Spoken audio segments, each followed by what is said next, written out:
Hey, everybody, welcome back to the Michael Lofton Show on Reason and Theology. I want to go over a few things today and kind of put the pieces of the puzzle together, start to kind of formulate a picture here. For several years, I've been addressing a lot of the pieces of this puzzle, and I want to start to put them together, namely questions related to public dissent against the magisterium, the teaching authority of the church. What can it teach? What are the limits of its authority? What is our response to it as Catholic laity?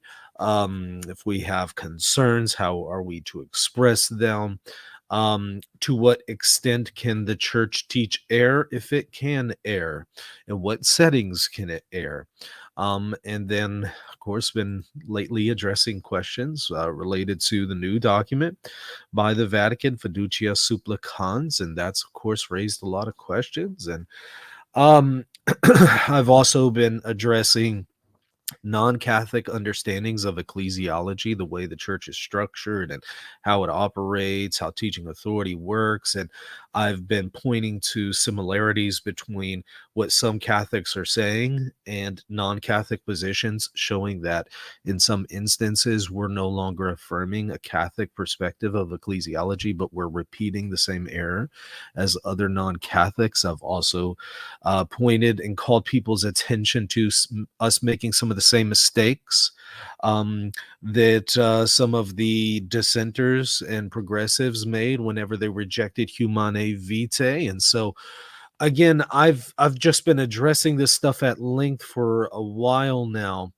and I kind of want to put a little bit of this together in what I'm about to address here in just a moment. But I want to remind you, hey, hit that subscribe button. Help me grow Reason and Theology so I can reach new people with content that you appreciate here. If you feel that it's helpful, if you've benefited from Reason and Theology in the past and are currently benefiting from it, hit that subscribe button. I need your assistance to reach more people. And thank you so much, God First, for that super sticker. Really appreciate it. And by the way, hope everybody had a Merry Christmas. Okay, so let's go ahead and talk a little bit about this. All right, I've noticed at least three assumptions, and I would say faulty assumptions, that public dissenters in the church today maintain. And these are assumptions of public dissenters on both sides. Okay. Uh Progressives and pseudo traditionalists. Um both sides have some interesting similarities in the way they go about dissenting against the church. And they have three faulty assumptions. I want to read them to you. And I'm sure I could think of more. These are just a few that are striking me. Number one, they assume the church can gravely err and teach things destructive to souls in its authentic magisterium, as long as um, what was taught was done by a non-infallible act, as long as it was taught by a non-infallible act. So if the church is teaching, by a non-infallible act, it's not an infallible setting. Well, they say the church can err so much that it can teach something that is gravely in error and destructive to your soul. That's the first assumption they have. The second is non-definitive acts of the magisterium are subject to the approval of the rest of the church, of the learning church. So the magisterium teaches, and those who are to learn and receive, they're not merely to just learn and receive, they also have a role in, if you will, teaching the teaching church. Reception. If the learning church doesn't receive it, well, that act of the magisterium is not authoritative. And in fact, that act of the magisterium is corrected by the learning church, especially by the laity. Okay, that's the second faulty assumption. The third assumption that they have is the process by which these errors of the magisterium are corrected is by public dissent, not merely private expressions of concerns or even public expressions of concerns, but rather public dissent. Okay, there is a difference, right? I think we know the difference between a private setting and a public setting, but the difference between expressing criticism and dissent, I think most of us get tripped up on that. Expressing a concern or even constructive criticism is not the same as rejecting the position. Those are not the same thing. I can be open to accepting and, in fact, even accept the teaching while criticizing it and saying, hey, it could be expressed better. Here's how. So, criticism does not automatically mean rejection. However, public dissent does mean a rejection of the teaching. Okay, so to recap, those three errors that we're going to take a look at are the church can gravely err when it teaches non-definitively. The non-definitive acts of the magisterium are subject to the approval of the rest of the church, of the learning church, and the process by which these errors are corrected by the learning church is public dissent. Now, it might surprise you to find out that a lot of people who would identify as traditionalists are currently repeating these same mistakes that I just outlined right there, and yet they're not new to them. I'll briefly note how these are the same errors promoted by your rejectors of Humanae Vitae. And they literally use these exact same arguments to reject Humanae Vitae. This is nothing new. We're just repeating the same mistakes. The rejectors of Humanae Vitae thought through their dissent, and they wrote at great length to promote their dissent. These are just two of many other books that can be marshaled to prove that. And their arguments are strikingly identical to the very arguments that traditionalists, I would say they're pseudo-traditionalists because to be traditional is not something that would allow for them to do what they're doing. But the pseudo-traditionalists are doing the exact same things that the rejectors of Humanae Vitae did in their rejection of Humanae Vitae. To the T. The exact same arguments. I'll show that today. I'll also bring up some non-Catholics, specifically Eastern Orthodox, and show how similar their perspective is when it comes to reception of teaching authority, in comparison to what your pseudo-traditionalists and your radical progressives do whenever they reject teaching authority. So in other words, they're all kind of in the same category. Your dissenters on both sides of the spectrum in the Catholic Church use the same arguments as non-Catholics whenever they argue against the magisterium and express their public dissent. In other words, they are borrowing from a non-Catholic paradigm and attempting to import it into Catholicism. And I want to point out how, just simply put, their view is just not Catholic. It's not a Catholic understanding of ecclesiology. And if you carry it to its conclusion, you'll end up leaving the church because you'll realize, wow, these other guys had it right all along. So that's kind of what we're up against here. This could be something that we cover in much more detail. I just want to tease this out just a little bit. Okay, let me briefly look at here from the Magisterium and Morality, Moral Theology number 3, or Readings of Moral Theology number 3, edited by Charles Curran, and it's going to be an essay by Father Joseph Kamonchek. Now, you should know who Curran is, right? Curran is one of those dissenters, massively controversial figures in the Catholic Church. He's still alive. Who was censored by the Congregation for the Doctrine of the Faith. He promotes all sorts of perspectives in moral theology that are inconsistent with the Catholic faith.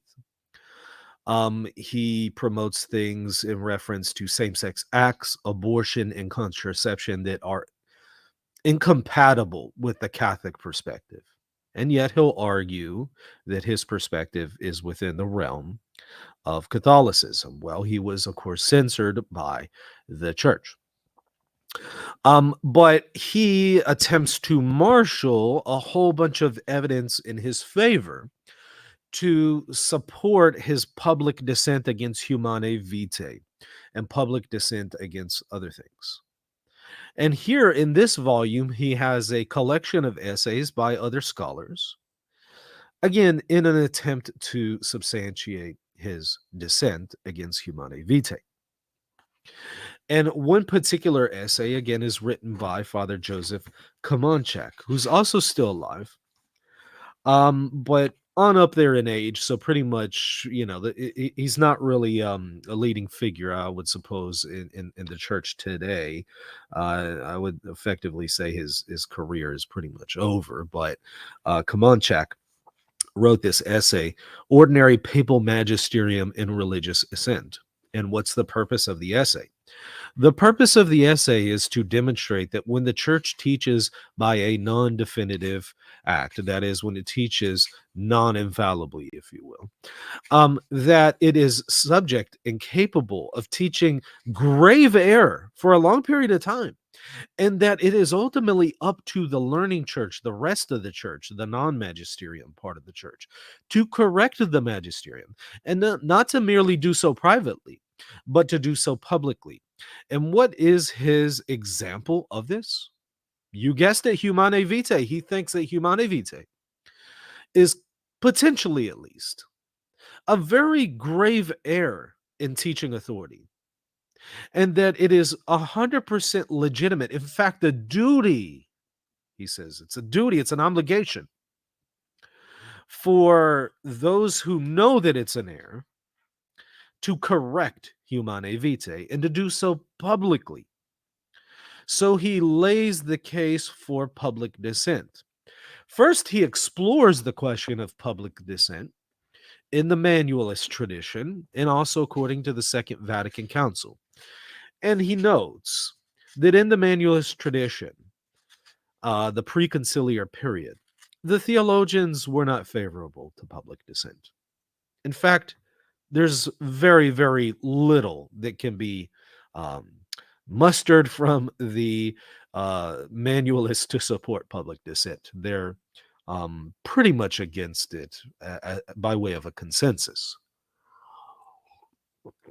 To which I would just simply point out that the consensus of the manualists would be a good indicator of something that is something that you would not want to transgress. It would be a good indicator of what is in the deposit of faith, not that the manualists are adding to the deposit of faith or are exercising magisterial authority, but are good a good rule, if you will, to determine what is consistent with the deposit of faith. So are, of course, the church fathers and many others, right? Many other ways to identify what is consistent with the deposit of faith, many other locations, if you will, of theology. I think here of Duranzo in his work, Channels of Revelation, which is available online for free. And he draws this out. And I would just simply point to that as part of the pushback against Kamonchak. His essay, in my opinion, was very poor. That is Kamonchak. If I had to just evaluate it as a whole, I would say it's far from convincing and demonstrating public dissent. He also wrote another essay, and this one also compiled by none other than Charles Curran. What's it on? Contraception, authority, and dissent, right? It seems that artificial contraception is a major, sticking point for them. It's a major issue. And Kamanchak writes an essay there called Ordinary Papal Magisterium and Religious Assent, which also attempts to offer arguments for public dissent against the magisterium, because he wants to dissent, or at least lay the ground for those who dissent against Humane Vitae. And again, I just have to say, even though he's seen by many as the leading ecclesiologist in America, I have to say it's outrageously poor as far as its argumentation, almost laughably so. I'd be happy to refute it at some point. But the point, however, here is that I suppose it is pretty hard to offer a case for public dissent, since when you're wrong and you're offering something that is non-Catholic, it is pretty hard to prove that position, which is, I think, why he doesn't really offer us a whole lot to support his position of public dissent. Well, anyways, now that I've given you that introduction and kind of preface to this essay, let me just read from page 81 and connect some dots for you here. Okay. This is starting at page 80 through 81. He says, secondly, it may be objected that if the papal position on artificial birth control is wrong, we are faced with an extremely serious doctrinal error. For many centuries of the church would have been giving incorrect immoral guidance.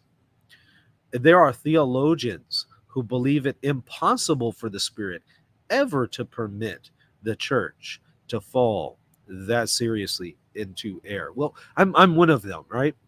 Because I follow especially the preconciliar tradition that bears this out, although it's also supported, I would prove, in the postconciliar sources of authority. I've done multiple videos where I go over this charism of safety, if you will, a guidance of the Holy Spirit for non-definitive teachings. I won't reproduce that here. I'll just simply refer you to it. But he's attempting to engage that, albeit briefly. He's attempting to engage the position that I would argue, right? That okay, you're saying Humane Vitae is gravely in error. Kamanchak is saying it's gravely in error. Oh, okay.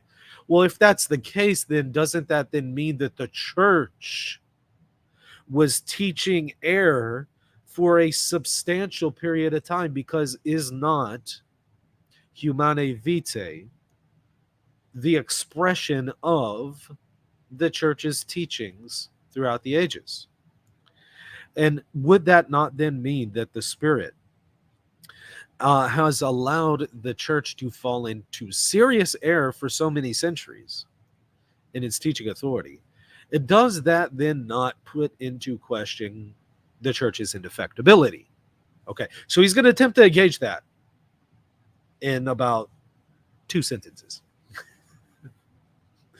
He says, in reply, it can be pointed out that it is a very risky business to try to predict how much of evil, whether the evil of sin or the evil of error, God might permit to creep into the church. There are enough cases in which the church has been wrong in the past, and there are no a priori grounds on which it can be demonstrated that it could not be wrong again. Well, two sentences to treat a very massive question of our age. I just don't see that as sufficient, but I don't find this convincing because there are a priori arguments, namely the teachings of the magisterium itself, which again I've gone to great length to bring out.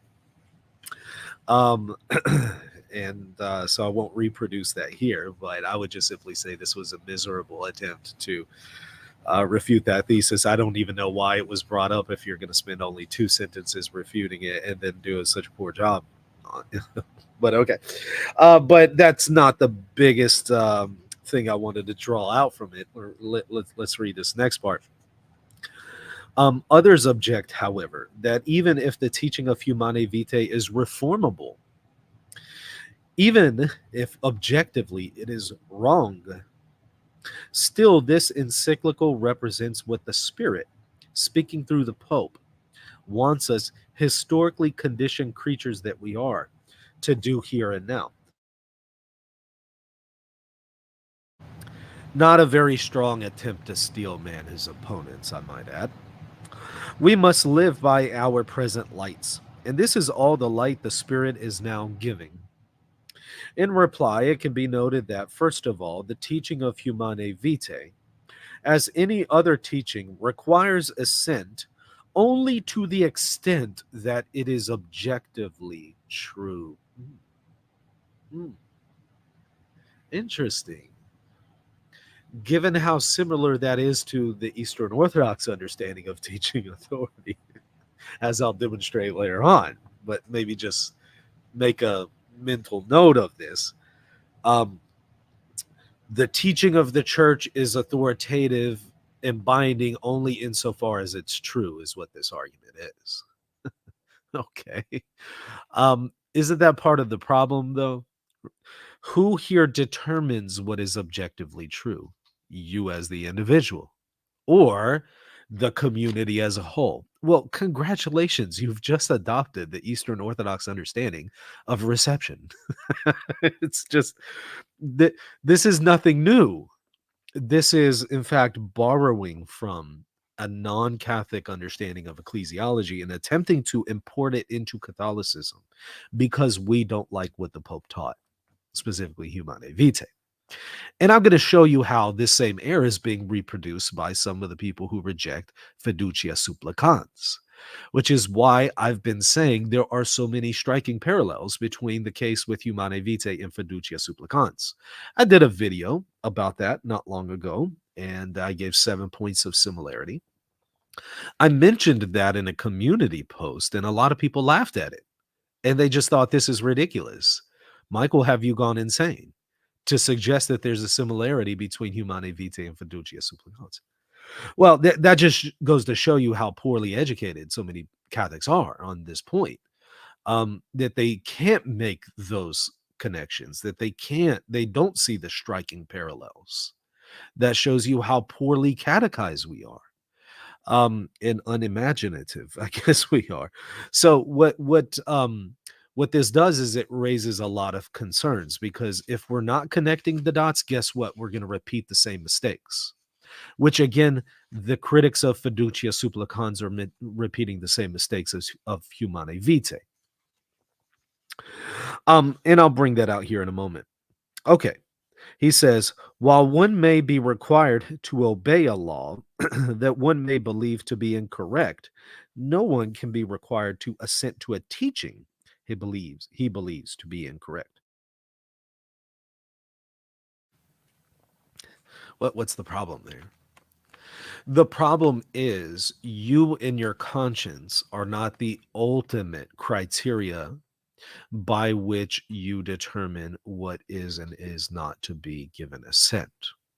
So if you believe something to be incorrect and that something is taught by the church, you are to conform your intellect and will to that teaching, not the other way around. You are not to say, oh, no, well, I think it's wrong, therefore I get to reject it. No, it's the other way around. The teaching authority is binding on your conscience and demands your intellect and will's assent. So you conform your intellect and will to what it teaches. So I would just simply point out that some people are unfortunately kind of making the same mistake today as the rejectors of Humane Vitae were in this period. He continues, secondly, it cannot be excluded a priori that the Spirit may make his will known independently of the Pope. In other words, independently of the teaching authority of the church, of the magisterium. Again, this should sound strikingly familiar, because that is Eastern Orthodox ecclesiology, as I'll demonstrate in a moment from Florovsky. This is the ecclesiology that says the magisterium is not the ultimate criterion by which we determine what the apostolic faith is and how to understand it. Rather, reception on part of the whole. This is the whole basis for the rejection of the Eastern Orthodox with the Council of Florence. Why did they reject it? Well, the problem is the emperor accepted it. Almost all of the Eastern Orthodox bishops accepted it. The Pope accepted it. How do they then reject the Council of Florence? Well, the laity didn't accept it, right? The laity in these Eastern jurisdictions and territories did not accept it. So there wasn't a reception among the laity. And therefore, Florence is not ecumenical, they argue. You see? Well, this is exactly what Kamanchak is reproducing here to dissent against Humane Vitae. It cannot be excluded a priori, that the Spirit may make his will known independently of the Pope. I would argue it can. And I would just again point to the fact that this is the Eastern Orthodox perspective. It cannot be demonstrated a priori that it is not the Spirit who is leading individuals to dissent in this case. In other words, he wants to say, you know, it very well could be that the Holy Spirit is guiding the church to reject what the Pope teaches. Okay. Okay. And people want to say that today, right? For fiducia supplicans. Oh, look at these local jurisdictions, these local bishops, these episcopal conferences, these theologians, these lay faithful. Look at them rejecting fiducia supplicans. That's a testimony that the Holy Spirit is guiding the church to reject this teaching because it's in error and it's not authoritative. Yeah, that's the exact same argument the rejectors of Humane Vitae use, as I'm demonstrating to you. Once again, it shows that those who laugh at the notion that there are parallels here are part of the problem. They're so poorly catechized and unable to connect the dots that they are repeating the same mistakes as their counterparts that they would of course critique and criticize. They would of course criticize them for rejecting Humane Vitae, and yet they use the exact same arguments that the Humane Vitae rejectors use to reject fiducia supplicans. This is why, one of the many reasons I say again, Humane Vitae, effectively fiducia supplicans, is Humane Vitae of today. It's the Humane Vitae of our time. Why? Because the parallels in its rejection are absolutely identical. The arguments being used for its rejection are identical. And there's many other parallels that I've already outlined on this channel. Okay. He continues.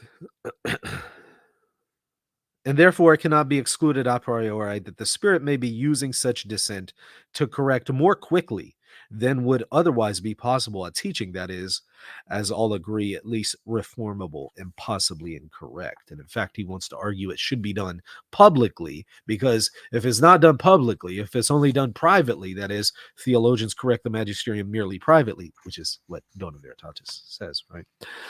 What he wants to argue is, well, the issue won't be corrected as quickly as possible, and therefore it's justifiable to do it publicly. Yeah, no, there's that doesn't logically follow. And there are many other problems with the public dissent aspect. Okay. Well, let me also read from page 82 of the same essay here by Kamanchak. He says, more importantly, arguments in favor of public discussion and dissent can be drawn from points already touched upon. Now, notice he conflates public discussion with public dissent. They're not the same. I would not conflate them. I don't have an issue with public discussion. Even when it comes to constructive criticism, I don't have an issue with public constructive criticism of the magisterium. With wisdom here, right? With prudence. And not for it to, we don't want that to become excessive, but I don't have an issue with that. Public dissent, however, is something else. Public dissent is I reject the teaching of the church and I express that publicly, and here's why the church is wrong, kind of thing. That's something else than just public discussion or public criticism. But notice he conflates the two. Well, anyways, more importantly, arguments in favor of public discussion and dissent can be drawn from points already touched upon. The necessity of dialogue between the teaching and believing church, and the possibility acknowledged by all that the teaching of Humane Vitae may be incorrect. Dialogue has always played a major role in the development of church teaching in the past, as the most casual reading of the history of the councils makes abundantly clear. Defined Catholic teaching generally represents a consensus arrived at by an all too human dialectic of disagreement and debate, of compromise and conciliation, of honesty and humility. Let me stop there. Notice a couple problems. Again, he is confusing and conflating dialogue, public dialogue, with public dissent. They're not the same. Notice that people are doing the same today. Many of the rejectors and dissenters of fiducia supplicans, whenever you call them out for the grave sin of public dissent, they say, oh, so no criticism of the magisterium is allowed? Wait, you're conflating the two, and they're not the same. Public criticism is not the same as public dissent. Notice how Kamanchak does the exact same thing, makes the exact same mistake in his criticism of Humane Vitae. Public dialogue, I don't have an issue with that. And he notes, hey, dialogue has always been a major role in development of church teaching. Yeah, that's fine. Dialogue is not the problem. Dissent is the issue. And there's this bait and switch here where he argues in favor of dialogue and then switches it out with dissent to substantiate dissent. And it doesn't logically follow. A proof for dialogue is not a proof for dissent. And then he notes that defined Catholic teaching generally represents a consensus arrived at by an all too human dialectic of disagreement and debate. Notice he's appealing to ultimately the criterion of consensus. So the teaching authority of the church, especially when it teaches non-definitively, is subject to the consensus of the church.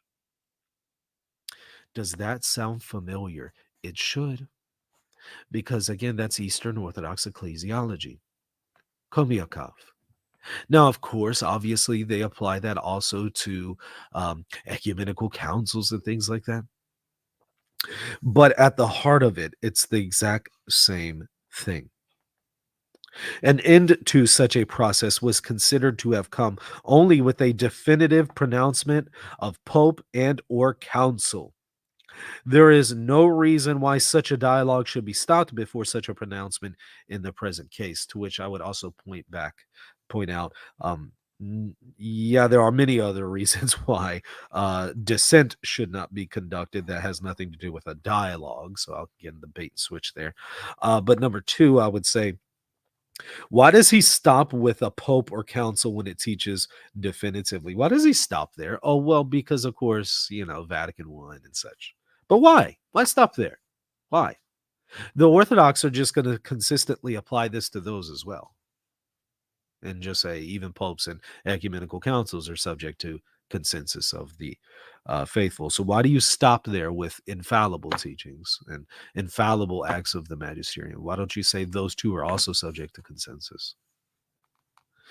Well, because the magisterium has said that they're not, right? Okay, well, the magisterium also says that you can't publicly dissent. The magisterium also teaches that it's not going to teach something gravely harmful to souls, even non-definitively. So let's see here. Listen to this, though. Now it must be granted that such a dialogue could continue without having to be public, and that dialogue would eventually make the truth or error of the teaching clear. Again, notice the difference between dissent and dialogue, which he's not seeing the difference of here. But it may be suggested that if the dialogue is conducted in private, the process of confirmation or of correction would take much longer time. It would take longer. Yeah, that justifies it. Sure, these pragmatic arguments. Yeah, sure. The means are justified by the ends. Very traditional Catholic uh, position there, right? Okay. He continues.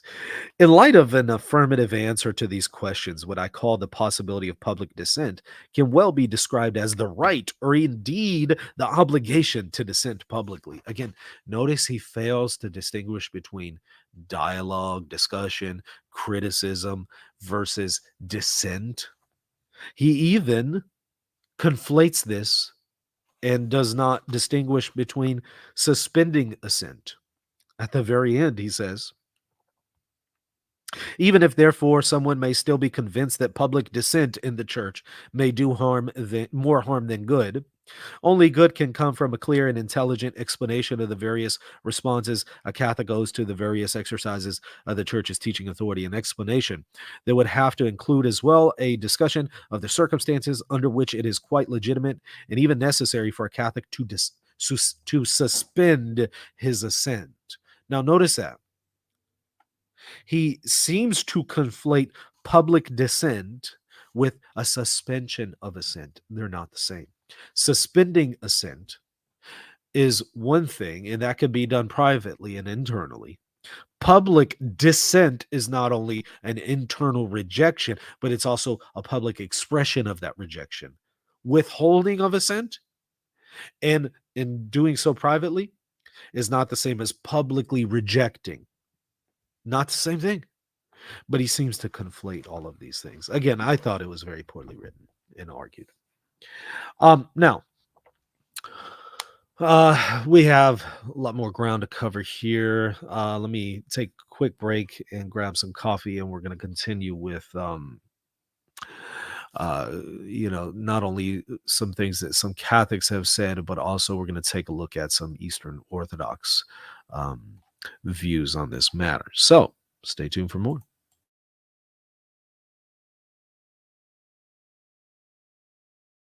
Are you a Catholic thinking about converting to Eastern Orthodoxy? Or are you a Protestant discerning whether or not to become Catholic or Eastern Orthodox? If so, I have the book just for you. It's called Answering Orthodoxy. It engages all of the arguments that Eastern Orthodox use against the Catholic Church. I respond to all of them. I show that they are in error, and in fact, they're inconsistent, because the things that Orthodox are objecting to are in fact found in their own tradition. So the fullness of the faith can only be found in the Catholic Church. Check out the book right now at shop.catholic.com for your copy today.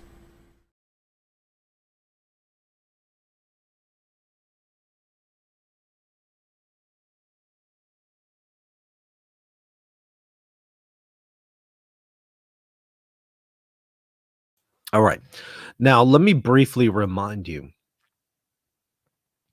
that Fiducia Supplicans, that was a declaration of the Dicastery for the Doctrine of the Faith and approved by the Pope, at the very least in common form. I would note that according to Dona Veritatis 18, this is magisterial.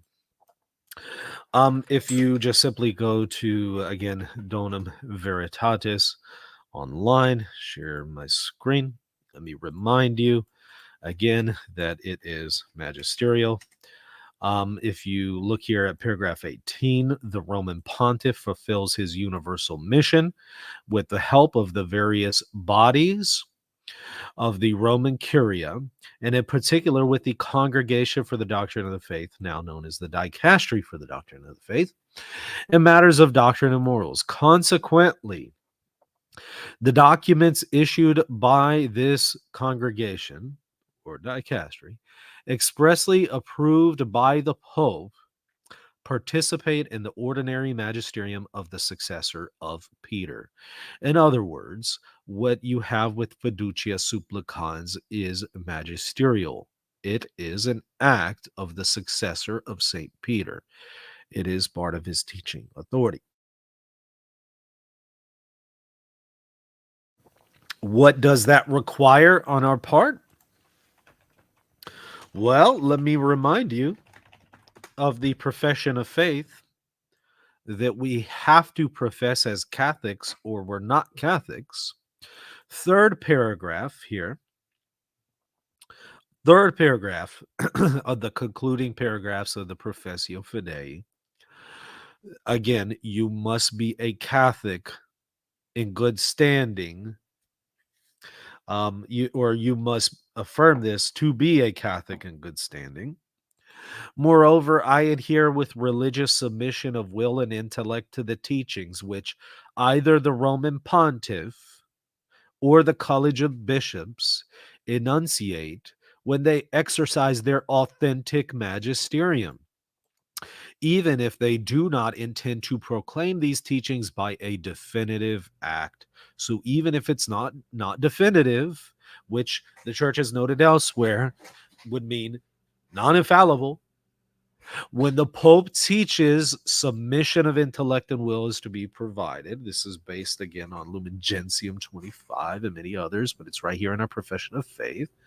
So when you look at Donum Veritatis 18, you look at the profession of faith, Lumen Gentium 25, and then you just simply consider what Fiducia Supplicans is, you would see, okay, yes, there's no way around it. Its teachings require religious submission of intellect and will. So, with that in mind, let's also briefly recap Praestancia Scripturae. Let me go over that briefly with you and show you how that also applies here. This was by Pope Pius X, and he notes, if you fail to give this religious submission of intellect and will, such as to documents like Fiducia Supplicans, it is grave sin. So this is serious stuff. And so wherefore we find it necessary to declare and expressly prescribe, and by this our act, we do declare and decree that all are bound in conscience to submit to the decisions of the Biblical Commission relating to doctrine, which have been given in the past and which shall be given in the future, in the same way as to the decrees of the Roman congregations approved by the Pope. So he's saying, hey, you have to follow what the Biblical Commission teaches in the same way you do the Roman congregations. Oh, like the dicastery for the doctrine of the faith with Fiducia Supplicans, right? Yes.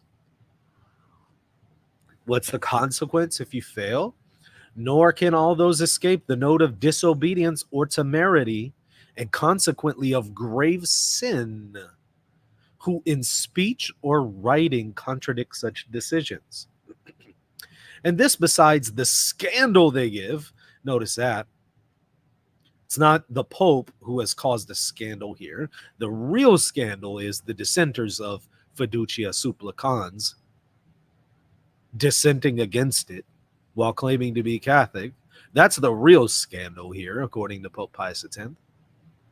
And the other reasons for which they may be responsible before God for other temerity and errors, which generally go with such contradictions. So they're going to answer to God for this stuff. Grave sin, scandal, and answerable to God. So if you're dissenting against Fiducia Supplicans, remember what Pope Pius X tells you in Praestancia Scripturae. So that's another reminder before we continue here. I will now shift to Father Thomas Weinandy, God's Blessings and Magisterial Teaching. Now, I already did a whole refutation of his article in the Catholic Thing, so I'm not going to reproduce the whole thing here. I'm just simply referencing a couple parts to connect the dots. Because like I said, what I'm doing is I'm taking a bunch of pieces of the puzzle that I've been offering to you for several years now, and I'm trying to put a little bit of them together.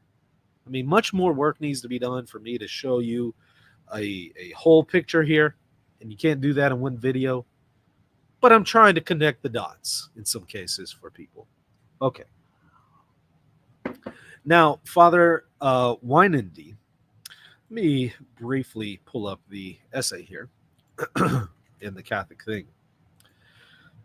He's been going down a very troubling road in the last few years, as I demonstrated previously. Um, let me focus on this part. Show my screen, and then I'm going to connect the dots with Eastern Orthodox ecclesiology. He says, here I would offer a thesis that Newman did not consider, one that I believe is important within our present ecclesial context. Far from this being a new thesis that Father Weinendy is offering, this is a repeat of the dissenters of Humane Vitae and also a repeat of Eastern Orthodoxy. Newman presumed that all pontifical teaching or teaching from bishops concerning doctrine and morals is magisterial, that is authoritative. I propose that any pontifical teaching or teachings from bishops that overtly and deliberately contradicts the perennial teaching of previous councils and pontiffs is not magisterial teaching, so it's not authoritative, precisely because it does not accord with past magisterial doctrinal teaching. Sound familiar? Because that's exactly what over here Kamanchak was arguing to reject Humane Vitae. It's the exact same argument, right? And it's the exact same argument that Eastern Orthodox used to reject the Filioque and many other teachings. Right here, same thing, same thing, same thing. Because it's not true, or because I think it's not true, I get to reject it because I think it's wrong. Same thing. It's not authoritative. It's not binding on my conscience. He argued here again. I'm not bound to assent to it because I'm not bound to assent to error. Okay, who determines the error? I do. I determine its error. I determine what's perennial Catholic doctrine. It's the same errors over and over. We're repeating the same mistakes that the Humane Vitae rejectors uh, um, created, or not created, but employed, as well as Eastern Orthodoxy. The Pope or a bishop may be, by virtue of his office, a member of the magisterium, but his teaching, if it contradicts the received previous magisterial teaching, is not magisterial. This is literally the view of Komiakov, which we're about to see here in a moment. Such false teaching simply fails to meet the necessary criteria. It possesses no ecclesial authoritative credentials. So, in other words, it's not authoritative. Rather, it is simply an ambiguous or flawed statement that attempts or pretends to be magisterial when it is not. Which I just have to sneak this one in there. Not only is he, again, making the same mistakes, but I just have to sneak this one in here. He literally concedes fiducia supplicans and doesn't realize it, which was hilarious, if you ask me. He says, third, while couples in irregular marriages and same-sex couples can be blessed, can be blessed. What cannot be blessed and so validated is the sin they're engaged in. Congratulations, Father. You literally have conceded fiducia supplicans in an actual article where you're rejecting fiducia supplicans and you don't realize it. That's exactly what the document and Fernandez says. You can bless same-sex couples, but not their union. Notice this. He says, while couples in irregular marriages and same-sex couples can be blessed, he completely threw under the bus all of his supporters and he doesn't realize it. It's hilarious. This is what happens when you dissent against the magisterium. The intellect is darkened and you resort to really bad arguments. That's what happens. Romans 1. Romans 1. Sin, that is public dissent, darkens the intellect, and you end up conceding the very document that you're attempting to reject, and you don't realize it. That's bad. That's really bad. I had to throw that one in there again. All right, let's let's now compare some of this stuff to maybe Father Florovsky of the Eastern Orthodox, and also Komiakov. Right? Let's briefly look at Florovsky. Share my screen. So again, Eastern Orthodox priest and theologian, highly respected by your level-headed Eastern Orthodox. I distinguish them from some of the rabid online orthobros, if you will.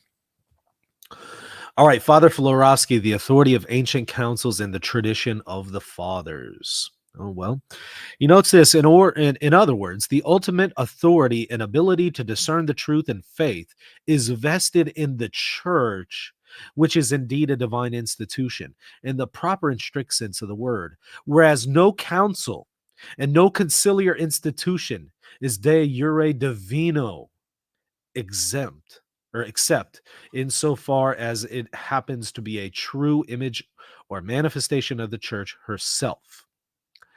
What he's saying here, and it becomes abundantly clear if you read his essay, what he's arguing is that there really is no objective mechanism in the church today, Pope, Ecumenical Council, that is a priori definitive and guaranteed to be definitive, guaranteed to be infallible, if you will, and that is binding on one's conscience. He says, and he argues, as many Orthodox do, that even these councils are not in and of itself binding. What makes them binding is if it happens to be in line with the truth. What's the truth? The apostolic faith. How do you identify the apostolic faith? Consensus of the church. Very problematic because it, number one, assumes that we identify the church to determine consensus, that we can identify the church to determine consensus. Do we include the Oriental Orthodox among the church? Do we include the Assyrian Church of the East among the church? Do we include Protestants among the church? Do we include Mormons among the church? You see, in order to answer what the church is, it seems that you already have to know what the Orthodox faith is. And then you say, okay, well, this group rejects the Orthodox faith, therefore they're not part of the church. You see the vicious circle that we're in? Well, he recognizes he's in a vicious circle explicitly. He's about to address that in a moment, and it's pretty interesting how he miserably fails to really address it. But okay, you see what he's arguing. Councils, they're really only authoritative insofar as the church as a whole says this is an expression of its faith. Well, it could be 1,500 years before the church recognizes a council as true, right? So what good does this council really do for the people right then and there? This process of reception could take hundreds of years. And I'll simply point out that the ecumenical councils themselves did not think that they were subject to this process of reception. They sure thought that they were authoritative and binding on the people of their day. So there's a lot of problems with this notion of consensus, and I'll have to address that again at a later time. I know I've addressed it before, but I can do so again in more detail. The point here in this video is not to give some extensive rejection of this reception theory. The point is to show that what you have people arguing, like your rejectors of humanae vitae and like your rejectors of fiducia supplicans, at the core is the same thing as Eastern Orthodox, because what they're saying is ultimately it's the laity who and the rest of the church who are going to have to receive this. You remember Weinendy in a different article on the Catholic thing just a few years ago, back in 2019, explicitly mentions the laity as the ones who are going to correct the Pope. And so, again, it's what Eastern Orthodox have argued in their rejection of the Council of Florence. You know, the laity didn't receive the council, therefore it wasn't authoritative. It's what we're seeing here with Florovsky. Even these ecumenical councils are not in and of themselves binding. They're only binding insofar as the whole church has received it, and it's an expression of the whole church. Which is, again, what Kamanchak, the rejecter, or underminer, I should say, of Humanae Vitae, is arguing when he says this whole process of reception in the church, it's the Holy Spirit who's guiding these people to dissent against the teachings of the Pope. It's the exact same argument. It's just repackaged, rephrased, and reapplied. Well, he continues, that is Florovsky. Continue to share my screen here. We may seem to be involved in a vicious circle here, I'll say, Yeah, you are in a vicious circle here. I'm glad you recognize that.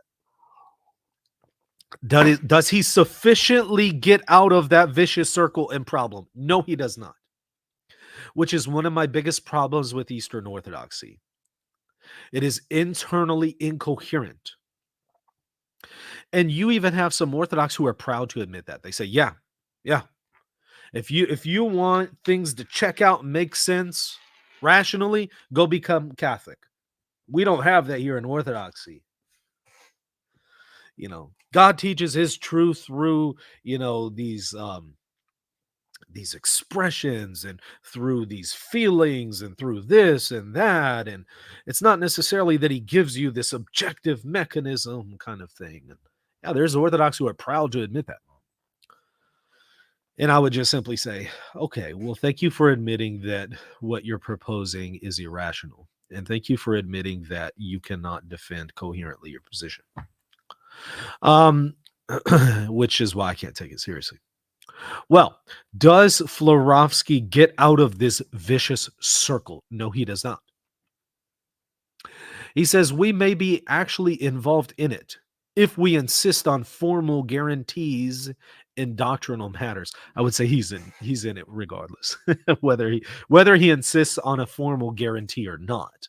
Because what he wants to say is, well, you have reception, and it's the consensus of the church as a whole. To which I would just simply say, Father Florovsky, how do you identify the church unless you already know what the faith is? You see, you're still in that vicious circle, even without saying, I admit that there's a formal guarantee in doctrinal matters. But notice he's just conceding the ground. He's just conceding, hey, we in Eastern Orthodoxy do not have formal guarantees of what is true doctrinally. There you go. He's expressly telling you that. Explicitly. We don't have it. You want a formal guarantee? Go become Catholic. Because we don't have formal guarantees, because those things that we would use to offer formal criteria have been falsified because we've rejected the Council of Florence.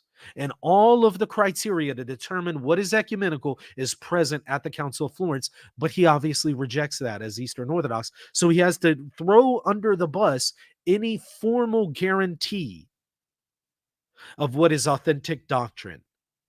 Because if he accepts a criteria, he's going to have to accept the Council of Florence. If you say the Pentarchy, Florence. If you say Emperor, Florence. If you say Papacy, Florence. What was their reason for rejecting Florence? Again, well, the laity. The whole church didn't receive it. Again, I just point you to the fact that these are the arguments that your rejectors of Humanae Vitae are using, and these are the arguments that your fiducia supplicans theologians are rejecting, or are employing, I should say, to reject the document. But obviously, such guarantees do not exist and cannot be produced, especially in advance. So he's just straight up telling you. In Eastern Orthodoxy, yeah, we don't have it. We don't have a guarantee of doctrinal teachings. There you go. We don't have it. And I would agree that, look, that has to be your position as an Eastern Orthodox. I think it leads you to other problems, as I've pointed out here already, but you have to say that. Because anything else that you point out, I'm just going to throw it right back in your face and say, well, why don't you accept this council as ecumenical? It has that criteria. Elsewhere in the same essay, he notes the appeal to antiquity or traditions had to be selective and discriminative. Well, you know why? Because some people appeal to antiquity and tradition to substantiate their position. But guess what? Not everything in antiquity and not everything in small t tradition was true. There are a lot of heresies that have antiquity. There are a lot of incompatible traditions that go contrary to the apostolic faith that can be found in antiquity. Rebaptism is a perfect example. Some of the African bishops were claiming they had antiquity in rebaptizing people. And the Catholic Church had to say, You're wrong. That's not an apostolic tradition. So simply an appeal to antiquity or tradition, yeah, it has to be selective and discriminative because if you embraced everything that was old, you embrace everything that's tradition, well, you're going to end up in all kinds of errors and even heresies. He continues certain alleged traditions were simply wrong and false. One had to detect and to identify the true tradition. Uh-huh. The authentic tradition, which can be traced back to the authority of the apostles and be attested and confirmed by a universal consensus of churches. There you have it. There you have it. There's the problem. Everybody wants to say, hey, I have this tradition. Everybody wants to say, yeah, I'm in line with the apostolic faith. Everybody wants to say that. But even heretics have said they're in line with the apostolic faith. And there are heresies that go back to the first century. So, how do you identify what is apostolic faith versus what is a corruption within the first century? You can't just say, oh, it's old. Oh, it has tradition behind it. Yes, so does heresy. Heresy goes back to the days of the apostles. The apostles were fighting against heretics. And some people will say, well, my heresy, it's actually not heresy. It's true. And it was taught by the apostles. That's part of the struggle, right? So, how do we determine they're right? Well, in Catholicism, we do have a formal way to determine what is orthodox versus what is heretical. It's called the magisterium. But you see, the Eastern Orthodox can't accept that because if they did, they would have to accept the papacy and the filioque, and they would have to become Catholic. So they have to look for something else. So what do they look for? Oh, consensus. Consensus by whom? By the Orthodox faithful, of course. I thought we were trying to determine who the Orthodox faithful are, right? But he wants to say, you see, there's this universal consensus of the churches. That's what identifies true tradition, right? Isn't that again what your Humane Vitae rejectors are arguing and your Fiducia Supplicans rejectors are arguing? They correct the magisterium because the magisterium is not in line with true tradition and the perennial apostolic faith, the perennial teaching of the apostolic faith. And so ultimately, who really keeps the magisterium in check? Oh, the church as a whole. The church as a whole. Right. That's the Eastern Orthodox understanding. That's not the Catholic understanding. Look at one more here from Florovsky. The teaching authority of the ecumenical councils is grounded in the infallibility of the church. So again, he wants to argue councils are really only infallible insofar as they're in line with the infallible church as a whole. The ultimate authority is vested in the church, which is forever the pillar and foundation of truth.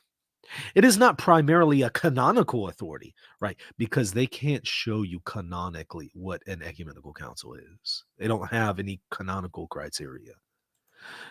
It's not a canonical authority in the Form 1 specific sense of the term, although canonical strictures or sanctions may be appended to conciliar decisions on matters of faith. It is a charismatic authority. That is, it's an act of the Holy Spirit. Didn't you just hear Kamanchak appeal to how can we rule out a priori that it's not the Holy Spirit leading the dissenters to reject what the Pope has taught? It's the same thing. It's a charismatic authority grounded in the assistance of the Spirit. For it seemed good to the Holy Spirit and to us. Again, I don't know how people aren't connecting the dots here. There's just a lot of similarities where it's very clear that non-Catholic ecclesiology is being adopted by some Catholic figures and they are attempting to employ that in a Catholic paradigm to dissent against documents they don't like. That's what this boils down to. Some don't like Humane Vitae. And so they look for some way to make the dissent work. but you have to borrow from a non-Catholic paradigm to make that work, and it's ultimately incompatible with Catholic ecclesiology. Well, again, just like the rejectors of Humane Vitae did, same with the rejectors of Fiducia Supplicans. They have to look for some way to dissent against it because they just don't like it. Well, they have to borrow then from all sorts of ecclesiological claims made by non-Catholics, whether they realize it or not.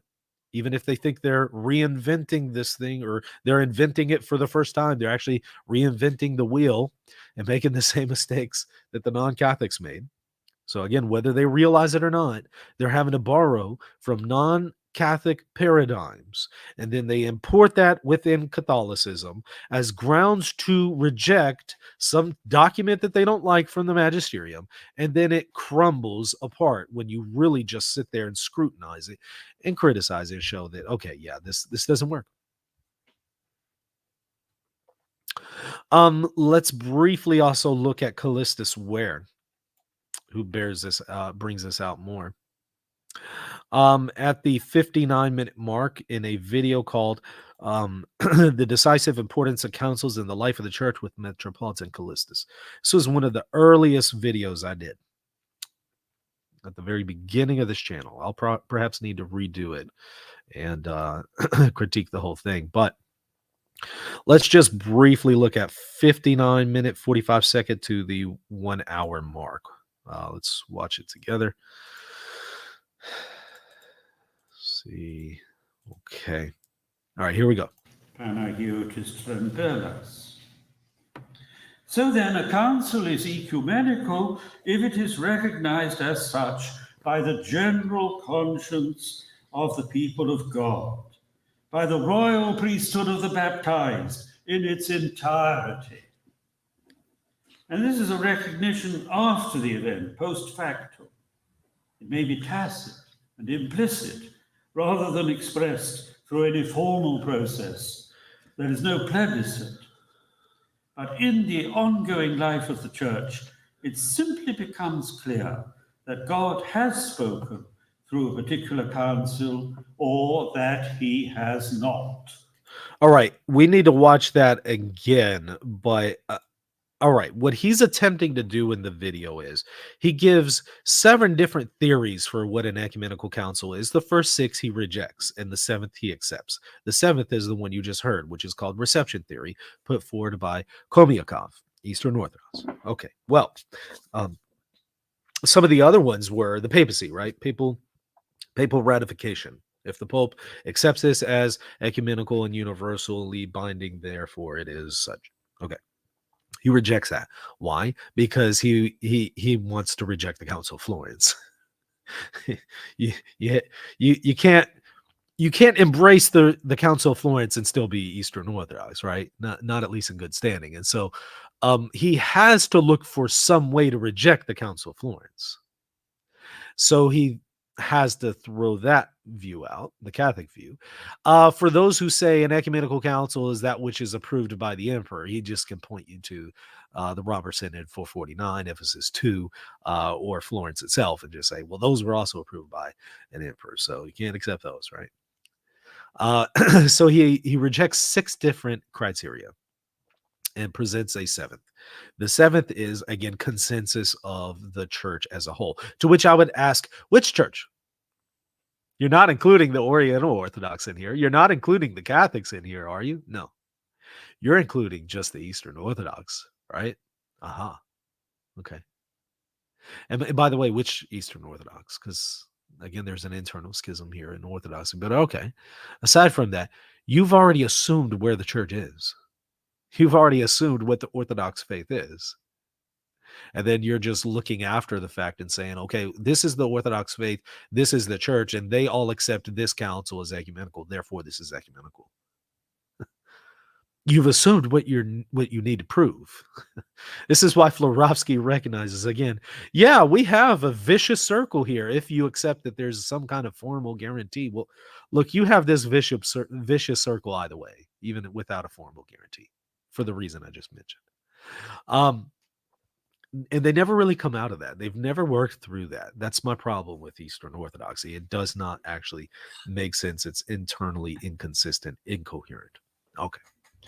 Well, notice again, the appeal is to the church as a whole to determine what the truth is. The church as a whole. But again, I'll reiterate it. Come on, check. And those who reject Humane Vitae, that is their argument. And that is the argument of those who reject Fiducia Supplicans. They're borrowing from a non-Catholic paradigm to argue the exact same thing. But let's look at that video clip just one more time. Here we go. General conscience of the people of God, by the royal priesthood of the baptized in its entirety. And this is a recognition after the event, post facto. It may be tacit and implicit rather than expressed through any formal process. There is no. Again, he is repeating what Florovsky says. There's no formal process to determine what the truth is. Plebiscite. But in the ongoing life of the church. Notice that. In the ongoing life of the church. Which church? You've already assumed your church is right. That's the problem. The ongoing life of the Church of the Oriental Orthodox? Is that the criteria? No. Wrong church, right? Oh, okay. So again, you've already assumed which church is right. And then you're just saying, okay, here's the councils that it accepts. Okay.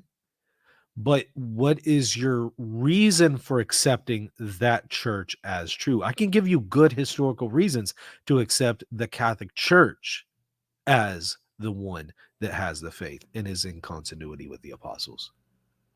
But when I use that method to arrive at the Catholic Church as being the church that Christ established, orthodoxy fails when I employ the arguments and reasons for it. So, okay, well, again, I think that you can see at this point, and I could certainly, marshal many other sources here all around to hammer home the point, but I think that I've substantiated it sufficiently here, and that is, again, what takes place with those who dissent against the magisterium with their public dissent is they have to justify the public dissent somehow.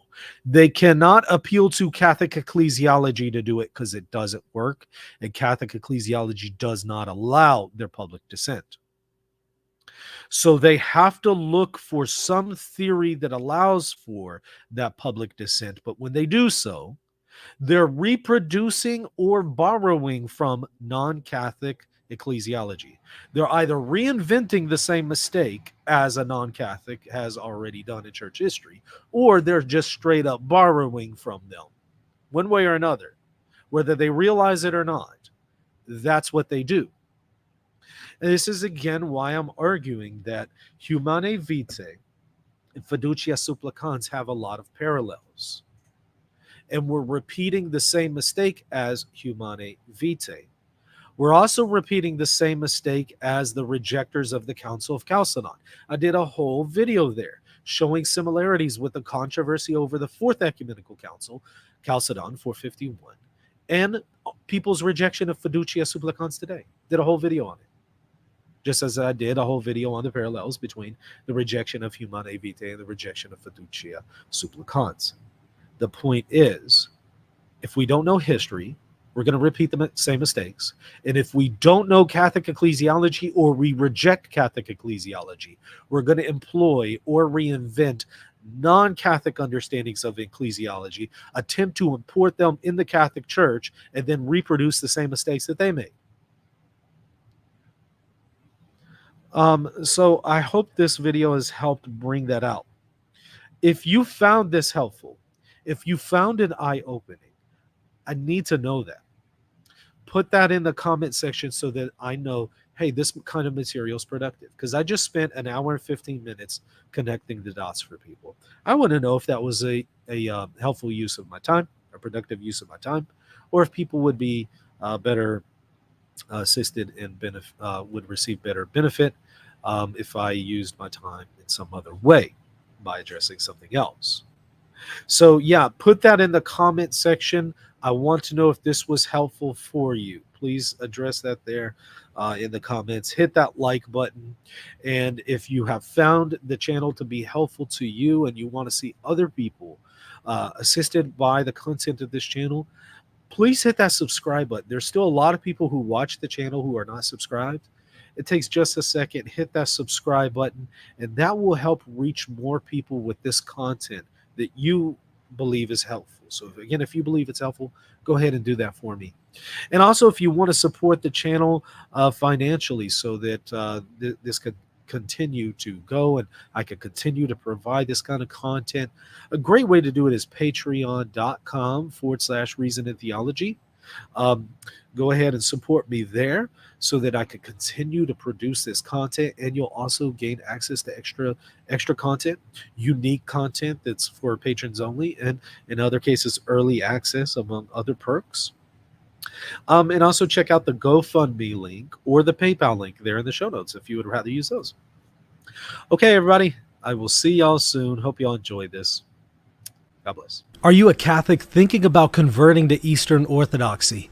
Or are you a Protestant discerning whether or not to become Catholic or Eastern Orthodox? If so, I have the book just for you. It's called Answering Orthodoxy, and engages all of the arguments that Eastern Orthodox use against the Catholic Church. I respond to all of them. I show that they are in error, and in fact, they're inconsistent, because the things that Orthodox are objecting to are in fact found in their own tradition. So the fullness of the faith can only be found in the Catholic Church. Check out the book right now at shop.catholic.com for your copy today.